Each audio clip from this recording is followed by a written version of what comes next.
Hello friends, welcome back to my channel. আশা করি সবাই ভালো আছো, আমিও ভালো আছি। দেখো, জিউ সাহার ভিডিও এসছে, অর্থাৎ ফ্রুট ফেসিয়াল। ভাই, এত রকম ফ্রুট এবং এগুলো কিন্তু কস্টলি, দামি। হ্যাঁ, সব জিনিস মানে স্ম্যাশ করে গ্রেট করে রেখে দিয়েছে। শশা থেকে, মুসাম্বি থেকে, কিউকাম্বার থেকে, কিউকাম্বার মানে শশা, সরি, কিউই থেকে, টমেটো থেকে। ভাবো তুমি, এত এত জিনিস। আমার তো দেখেই মনে হচ্ছিল ভাই, এত মাখার কি দরকার। আমরা তো কিন্তু জানো তো, ছোট থেকে একটা কথা শুনে এসেছি, মানে মায়েদের কাছ থেকে, আরে পেটে খা পিঠে সইবে। মানে পেটে দিবি, মুখ দিয়ে জেল্লা বেরোবে, ওই মুখে মেখে কোনো লাভ নেই। আগে খা ভালো করে, তবে তোর স্কিনে গ্লো এমনিই আসবে। যাই হোক, এই যে মাখা দেখে আমার এটাই বলার ছিল, কারণ একে দেখে এর বেশি কিছু আমি বলবোই না। কারণ এ যে পার্লারে কাজ করে, আজকে এর প্রমাণ পুরোপুরি দিয়ে দিল। কারণ ম্যাসাজের প্রক্রিয়া এবং তার টেকনিক যেভাবে করছিল, আমরাও পারবো, দেখে দেখে সবাই পারে, সেটা কথা নয়। কিন্তু এই যে প্রফেশনালি পার্লারে কাজ করতো, এটা কিন্তু পরিষ্কার হয়ে গেল। যাই হোক, এটা দেখেই আমার মনে হচ্ছিল এত কালারিং ফ্রুটসগুলো ঠিক বেচুর বাড়িতে আজকের ফ্রাইড রাইস তৈরির মতো, মানে মিক্সড ফ্রাইড রাইস। যে ফ্রুটসগুলো দিয়ে ফ্রাইড রাইস তৈরি হলো না, কালারিং ফ্রাইড রাইস, ঠিক সেই রকম সেই ফুলগুলো, গাজরের রস, অমুকের রস সব নিয়ে যেন একটা ফ্রুট ফেসিয়াল হলো। ভাই, একদিকে ফেসিয়াল হচ্ছে, মানে ফেসিয়াল দিয়ে মুখে জেলা বাড়ানো হচ্ছে, অন্যদিকে ফ্রাইড রাইসের মতো সুস্বাদু খাবার দিয়ে পেট ভরানো হচ্ছে। যাই হোক, সব দিকেই কিন্তু খাবারের বাহার, কেউ মাখছে, কেউ খাচ্ছে। যাই হোক, বেচুর ভিডিওতে চলে আসি। জিউকে নিয়ে এটুকুই বলার ছিল। নিরামিষ নিরামিষ নিরামিষ, বেচুর পেছন ছাড়ছে না। কারণ সেই যে গুরুদশা শুরু হয়েছে ভাই, ওটা এখন ভীম দশায় পরিণত হয়েছে, মানে ভীম একাদশীতে। তো সেটাও প্রায় শেষ, মানে শীত এখন গন, গরম চলে এসছে প্রায়। ফ্যান চলতে শুরু করে দিয়েছে, এসি এখনও চলতে শুরু করেনি, কিন্তু বেচুর সার্ভিসই হয়ে গেছে। যাই হোক, সেটা বড় কথা না। বড় কথাটা হচ্ছে নিরামিষ খেতে খেতে কিছু স্পেশাল আইটেম খেতে হবে, যেটা কিনা নিরামিষের মধ্যেও চমকপ্রদ। তো আমার মনে পড়লো আইটেমটা জানার পর, ঠিক যেদিন বেচুদের এই গুরুদশা শুরু হওয়ার দিন ছিল, ঠিক সেদিনই কিন্তু ওদের ফ্রাইড রাইস রান্না করার কথা ছিল। একটু তোমরা হিস্ট্রি রিকল করো, ঠিক আছে? কারণ এটা কিন্তু হয়েছিল সেই দিন, ফ্রাইড রাইসের সব কিছু গোছানো ছিল। তো তখন বেচুর মা কী করেছিল, ডাইরেক্ট ওই তরকারিটা করে ফেলেছিল, আর ভাতটা এমনি ভাত, মানে ফ্রাইড রাইসের চালটা দিয়ে শুধু ভাত রান্না করে ফেলেছিল, এবং সেটাই তারা সেদিন খেয়েছিল। তো আজকে হলো গুরুদশার শেষ, এবং সেই দিন যেদিন ফ্রাইড রাইস করার কথা ছিল, সেই ফ্রাইড রাইসের দিনটা যেন ঝপাত করে আজকের ওদের ব্লগিংয়ে এসে পড়েছে। মানে মাঝখানের দিনগুলো জাস্ট ইরেজ করে দাও, মানে ওটা যেন ওদের লাইফে ছিলই না, গুরুদশাটা। তো আমরা সেই নিরামিষ ফ্রাইড রাইসের দিনে চলে এলাম। সঙ্গে কি না, মাটার পনির। আচ্ছা, পনির আনতে গেল মার্কেটে। তো মার্কেটে গেল, পনির কিনলো। তো বাজারের ব্যাগটা বললে তোমরা কি ভাববে জানি না। যাই হোক, এটা আমার বলা উদ্দেশ্য এটাই, কারণ আমরা এটা করি। কি করি, বাজারের ব্যাগটায় নিয়ে যখন ও বাজার করছিল, লাস্ট পনিরটা ঢোকালো, তোমরা একটু খেয়াল করলেই দেখবে বাজারের ব্যাগটা যে পরিমাণ নোংরা, মানে নোংরা অর্থে ওই নোংরা নয়, ওই একই বাজারে ওরা কিন্তু আমিষ বাজারও করে। একটু খেয়াল করে দেখো, ওরা কিন্তু সবজি পাতি সবের সঙ্গে মাছ মাংস ওই একই বাজারের ব্যাগে ঢুকিয়ে নিয়ে আসে, যেটা কিন্তু আমরা করি না। আমরা যে সবজি বাজার করি যে তোমার ব্যাগে, সেই ব্যাগের সঙ্গে কিন্তু আশের বাজারের ব্যাগ মেলাই না। দুটো বাজারের ব্যাগ কিন্তু আলাদা থাকে, বা মাছ মাংসের প্লাস্টিকের যে পোটলাটা, সেটা আলাদা রাখি আর কি, মানে সেটা ওই ভেজের সঙ্গে একসাথে ক্যারি করি না। তো সেই জিনিসটাই দেখলাম, যে ওই ব্যাগে কীরকম মাছ বা মাংসের, দেখো প্যাকেট নিলে কাঁচা মাছ মাংসের ব্লাডের স্টেন পড়বেই, এবং সেই স্টেনগুলো আমি দেখতে পেলাম ওই ব্যাগটার মধ্যে। জাস্ট গাটা ঘিন ঘিন করে উঠলো। মানে এরা গ্রামে থাকে এবং নিজেদের মানে নিষ্ঠাবান ফ্যামিলি হিসেবে দেখাতে চায়, মানে এই যে এইসব নিয়ম কানুন পালন করে। তো সেখান থেকে এরা যে মোটেও ক্লিন অ্যান্ড ক্লিয়ার নয়, সেটা তো এর আগেও আমি বলেছি, যে চপার বোল্টার মধ্যে ওরা চপিং করে, সেটা না ঠিকমতো ধোয়, জাস্ট জল দিয়ে ধুয়ে রেখে দেয় না। যে বাজারের ব্যাগটা নিয়ে বাজার করে, আঁশ বা নিরামিষ, মানে আমিষ বা নিরামিষ, না সেই ব্যাগটাকে ঠিকভাবে ধোয়। কারণ ব্লাডের দাগ, রক্তের দাগ কিন্তু মানে ভালো করে যদি সাবান জলে ধো, উঠে যাবেই, ওটা লেগে থাকে না। কারণ যে ধরনের ওই সিনথেটিক টাইপের ব্যাগগুলো, তো ওই ব্যাগে কিন্তু দাগ উঠে যায়, আর ওই ব্যাগের দাগ পরিষ্কার দেখতে পাচ্ছে। যাই হোক, এরা নাকি আবার নিরামিষ খায়, বজরংবলির পুজো করে। যাই হোক, যদিও পুজো এখন করছে না, কারণ ওদের শুনলাম বেচুর মা তার আগের দিন ভিডিওতে বলেছে বৃহস্পতিবারের আসন চেঞ্জ করে বৃহস্পতিবার থেকে পুজো স্টার্ট করবে। তার মানে বজরংবলির পুজোটা হয়নি, শুধু গায়ে নিরামিষ খেয়ে থাকছে, ঠিক আছে? আমরা এটাই বলি। তো সেই রান্না আবার চলে এলো ছাদে। তো ছাদে রান্না শুরু। ছেলেটা গাছে জল দিচ্ছে, মানে সেই যে গাছ যেগুলো গিয়ে তোমার নার্সারি থেকে সেই কিনে নিয়ে এসেছিল, দামি দামি গাছ আমরা দেখেছিলাম না, ওদিকে সেই সময় টিনাও গাছ কিনছিল, সেই দেখে থেকে বেচুরও গাছ কেনার নেশা বাড়লো ভাই। যারা গ্রামে থাকে, বিশেষ করে বেচুরা, যাদের এরকম জমি, যারা কিনা বিভিন্ন রকম গাছ লাগাতে পারে তাদের জমিতে, টিনাদের তো ওই রকম জমি নেই, তা এদের যখন আছে তারা সেটা না করে কেউ ছাদের ওপর টবে বাগান করে দেখিনি। গ্রামের লোকজন কিন্তু তারা বাড়ির সামনের কোর্টইয়ার্ড বা পাশের গার্ডেন বা জমিতে এইভাবেই তারা ফুল গাছ টাছ দিয়ে সাজায়, না বাড়ির ছাদে বা বারান্দায় এইভাবে ফুল গাছ রাখে। তো সেখানে বেচুর শখ, তো গাছ কিনে এনেছে।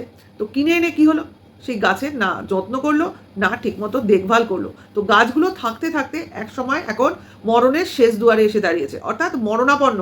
তাতে জল দিলেও কিছু এসে যাবে না। গাছকে বাঁচাতে গেলে রীতিমতো, সেটাকে আমি শুনেছি, না আমি নিজে হাতে করিনি, রীতিমতো সার দিতে হয় বা মাটি কোপাতে হয় বা গাছে নানা রকম ওষুধ দিতে হয়, এগুলো দিতে হয় যদি ফুল গাছ বাঁচিয়ে রাখতে হয় বা পাতাবাহার গাছ বাঁচিয়ে রাখতে হয়। তো সেই গাছে তো ছেড়ে দাও, জল দেওয়াও ঠিকমতো হয় না, না মাটি কোপানো হয়, না সার দেওয়া তো দূরের কথা। কাজে এরা করবে গাছের যত্ন, মানে এরা হলো গিয়ে চাষি ফ্যামিলি, যাদের বাড়িতে গাছই বাঁচে না। এক্স্যাক্টলি আমি যে শুধু আমিই বললাম তা নয়, এটা বেচুর কমেন্টস বক্সে রয়েছে। ভাই তুমি না গাছগুলোকে কিনে এনেছিলে এত দাম দিয়ে, তো সেই গাছের ঠিকমতো যত্ন করো না কেন? গাছগুলো তো মরে যাচ্ছে, তুমি তো শুধু ক্যামেরা হাতে নিয়েই দৌড়াদৌড়ি করো, গাছগুলোকে একটু যত্ন করতে পারো না? দেখো, কারোর না কারোর চোখে পড়বে। এবার কেউ যদি ভেবে থাকে না বেচুর চ্যানেলে বেচু কন্ট্রোভার্সিয়াল কিছু দেখাচ্ছে না, কোনো টপিক নেই, কোনো কন্টেন্ট করার কিছু নেই, তো সে তো ভাই কিছু তো দোগলামো করেইছে। যে কিনা দুদিন আগেও বেচুর সাদামাটা কথা থেকে কন্টেন্ট খুঁজে টেনে বার করতো, সে কিনা আজকে বেচুর দিকে চোখ উল্টে রয়েছে। তো সে যে কেন চোখ উল্টে রয়েছে আজকে আমাদের কাছে পরিষ্কার, কারণ সে নতুন মেম্বারশিপ পেয়েছে কারোর টিমে, ঠিক আছে? মানে আবার 10টা হাত মনে হয় এখনো পূর্ণ হয়নি, মানে মা দুর্গার যেমন 10টা হাত, সেই রকম 10 জন মেম্বার কিন্তু লাগবে ভাই। সেই 10 জন মেম্বার এখনো পূর্ণ হয়নি, তো এক এক করে সেই শূন্য স্থান পূর্ণর দিকে এগিয়ে চলেছে। তো সেখানে একটা জায়গা মনে হয় পূর্ণ হলো, কারণ তাকে কেউ কোথাও মেম্বারশিপ দিল, তো তার জন্যই সে চোখ উল্টে রয়েছে এবং বেচুর কন্টেন্ট খুঁজে পাচ্ছে না। কারণ যার কন্টেন্ট খুঁজতে হয় না, যার পরতে পরতে কন্টেন্ট, তার জন্য নাকি বলছে ওখানে কন্টেন্ট নেই, কন্টেন্ট শুধু টিনা দিচ্ছে। মানে এখন আমি এতটাই একচোখো যে আমি একটা চোখ বন্ধ করে রাখছি আর আরেকটা চোখ দিয়ে আমি যেটা দেখতে চাইছি সেটাই দেখছি, ঠিক আছে? এবার তোমরা আমার কমেন্টস বক্সে এসে কিন্তু আমাকে ফালতু বকতে এসো না। তোমরা আমাকে দেখলে দেখো, না দেখলে না দেখো, কারণ আমি তো এখন ভাই দুর্গার, মানে দেবী দুর্গার একটা হাত তো বটেই, এবং সেই হাতে যে অস্ত্রটা রয়েছে সেই অস্ত্রটা আমি বহন করব। কোন হাতে রয়েছে তো জানি না, সেই জন্য অস্ত্রের নামটাও বলতে পারলাম না। যাই হোক, এইভাবেই মানুষ রূপ বদলায় ঋতু পরিবর্তনের মতো। সব মানুষ নয়, কিছু কিছু মানুষ তো বটেই, কারণ তার এখন হাওয়া বদলের ইচ্ছা হয়েছে, একই জায়গায় থাকতে থাকতে সে বোর হয়ে যাচ্ছে। তো ভাই, দোগলামোর একটা সীমা থাকে, দোগলামোর একটা পর্যায় থাকে। তো এই দোগলামো কেউ বুঝুক না বুঝুক, ভিউয়ার্সরা তো বুঝেই যাবে। মানে এ যে কোন লেভেলের দোগলা সেটা ক্রমশ প্রকাশ্য, নাকি টোটালি প্রকাশ্য, নাকি ওপেন সিক্রেট হয়ে গেছে এখন এটা, যাই হোক সবাই বুঝতে পারছে। তো বড় কথা হলো গিয়ে তোমার বেচুর বাড়িতে রান্না বান্না ছাদে হচ্ছে, তো মাই তো একমাত্র রাঁধুনি, তো সেখানে বেচু টেস্টার, তো বেচু তো টেস্ট করবেই। ছেলেকে টেস্টার হিসেবে খুঁজে পেলাম না, সেই কোন জন্মে ওই গাছে দুটো জল দিয়ে কোথায় চলে গেল। আচ্ছা, টিচার আসছে না যাচ্ছে সেটা আমাদের কাছে পরিষ্কার নয়। আপাতত গ্রামের ইংলিশ মিডিয়ামেই পড়াধরা চলছে, তো সেইখানেই হয়তো যা হওয়ার হয়ে যাচ্ছে। এইবার তোমার ভিডিও যখন শুরু করলো বেচুর, তো দেখবে মা আর ছেলে মুখোমুখি তোমার গেটে বসে কথোপকথন করছে, এবং সেই বলার মধ্যে ওদের যে রান্নাঘরটা আছে না, যেটা কিনা এখন ওই সিমেন্ট বালি বস্তাগুলো স্টোর করে রেখেছে, তো সেটাকে নিয়ে কিছু কথাবার্তা চলছে। অর্থাৎ এখন তো নতুন বিজনেস, এবার সেই বিজনেসের জন্য তো মালপত্র আসছে, মানে তোমার কাঁচামাল, তো সেইগুলো কোথায় রাখবে, সেইগুলো রাখার কথা বলার জন্য রান্নাঘরের দিকে তাকাচ্ছে। তো মা বলছে রান্নাঘর কেন, ওই যে ওপাশে ঘর আছে ওই ঘরেও তো রাখতে পারিস। মানে এখন ওদের ফন্দি ফিকির প্ল্যানিং চলছে, যে বিজনেস করতে চলেছে সেই বিজনেস সংক্রান্ত কথাগুলো দেখবে এখন খুব চুপচুপ চুপচুপ করে বলা হয়, এবং এমনভাবে বলা হয় যে যাতে কিনা সেটা মাইক্রোফোনের মধ্যে ধরা না পড়ে। মানে কত আর লুকোবে, কিন্তু লোককে তো বোঝাতে হবে যে কিছু একটা চলছে। তো এখানে একটু ছোট করে বলে নিই, বেচুর বাবার ভিডিও কিন্তু আসছে না, 7 দিন হয়ে গেল। মানে সেই যে মেডিকেলের বইগুলো দেখালো এবং সেগুলোকে সযত্নকারে ধুয়ে মুছে মানে মুছে টুছে আলমারিতে সাজিয়ে রাখলো, তারপর থেকে বেচুর বাবা আর কিন্তু ক্যামেরায় মুখ দেখাচ্ছে না, না পিছন দেখাচ্ছে। মানে লুঙ্গি পরা ওনাকে দেখতে পেয়েছি, উনি ঘুরে বেড়াচ্ছেন।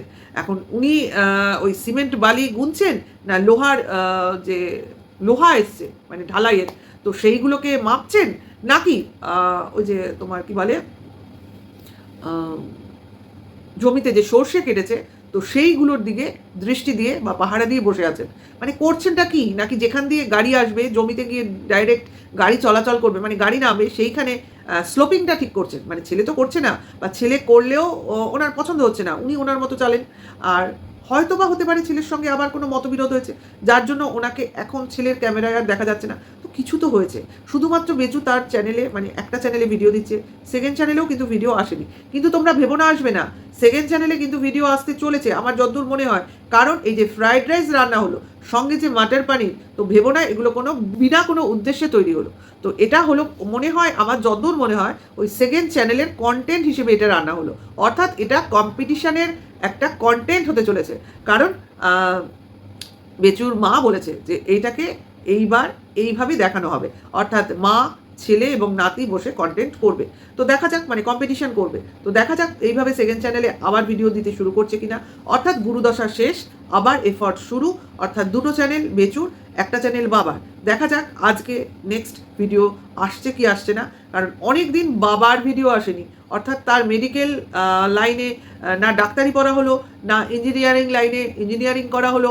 আপাতত উনি মিস্ত্রির লাইনটাই বেছে নিয়েছেন, যেটার জন্য কোনো ডিগ্রি লাগে না। মানে ওটা মোটামুটি উনি ওনার ইমাজিনেশন পাওয়ার দিয়েই করতে পারেন। মানে দেখো, কিছু মানুষ আছে দেখেও কাজ করে, ঠিক আছে, লোকের কাজ দেখতে দেখতে কাজ করে। যেমন কিছু ইলেকট্রিশিয়ান আছে যারা এরকম আমাদের বাড়িতে বিভিন্ন ইলেকট্রিকের কাজ করে, মানে কনসিল ওয়ারিং করে। তো এরা কিন্তু কোনো জায়গায় গিয়ে পড়াশুনো করে না, হ্যাঁ, এরা কিন্তু অন্যের কাজ দেখে দেখে শিখে বড় হয়, বা শিখে আবার তারা নিজেরা বিজনেস পেতে বসে, নিজেরা দোকান খুলে বসে। তো ওনার ক্যারেক্টারটা হচ্ছে এই ধরনের, যে লোকের কাজ দেখবো, সেই দেখে নিজের যদি ভালো লাগে সেই কাজটাকে আমি তুলে নেব। মানে ওই চুরি করা বিদ্যা আর কি। যাই হোক, মানে দেখে শেখা বিদ্যা, এটাকে চুরি করা বলে না। বিদ্যা কখনো চুরি করা না। বিদ্যা যদি তুমি চুরি করেও করো তাহলে তাতে কোনো দোষ নেই। যেমন কিনা দেখবে অনেক এরকম আমরা দেখেছি যে কেউ স্কুলে বা পাঠশালায় পড়াশুনো করছে বা টিচারের কাছে পড়ছে জোরে জোরে, বাইরে কোনো ছেলে দাঁড়িয়ে সেই পড়াশুনো শুনে সেই পড়া শিখে নিচ্ছে। তো এটা চুরি করা বিদ্যা হলেও অতটাও খারাপ জিনিস নয়। অর্থাৎ বিদ্যা চুরি করলে সেটাকে খারাপ বলে না, কারণ তুমি যে কোনোভাবে যে কোনো সময় তোমার জ্ঞান আহরণ করতেই পারো। তো আমার মনে হয় বেচুর বাবার মধ্যে এই গুণটাই প্রকট, যেটা কিনা বেচুর মধ্যে নেই। মানে বেচুর মধ্যে কোনো শিক্ষার ব্যাপার নেই। বেচু হচ্ছে কোন জিনিসে কিভাবে অ্যাপ্লাই করলে টাকা ইনকাম করব, কিভাবে। সে একটা যদি আমি ওই লাচ্ছা পাউরুটিও খাই, সেটাও আমার কন্টেন্ট। অর্থাৎ ওটা আমি খাবো বলে হাতে নেব, তারপর সেটাকে ছেলের সামনে দিয়ে ঘুরিয়ে নিয়ে যাব, তারপর ছেলে এসে সেই পাউরুটিটা নেওয়ার জন্য লাফালাফি জাপাজাপি করে আমার হাত থেকে কেড়ে নেবে, তারপর আমি কেড়ে নেবার চেষ্টা করবে, কিন্তু আমি তখনও সেটাকে দেবো না বলে ন্যাকামি করব, তারপর আস্তে করে ছেলের হাতে ছেড়ে দেবো। আমি কিন্তু ওটা ছেলেকে দেবো বলেই ঘর থেকে বার করে নিয়ে আসছিলাম, শুধু মাঝখানে খানিকটা নাটকীয়তা করলাম। আশা করি বুঝতে পারছো যে বেচু কতটা নাটকবাজ, এই একটা ছোট ঘটনা থেকেই তোমাদের সামনে নিয়ে আসলাম। তো ভিডিওটা এখানেই শেষ করছি, নেক্সট ভিডিওতে খুব তাড়াতাড়ি আসবো। যদি ভালো লাগে তো লাইক কমেন্ট শেয়ার করো। এখনকার জন্য এইটুকু। সবাই ভালো থেকো, সুস্থ থেকো, টাটা, বাই।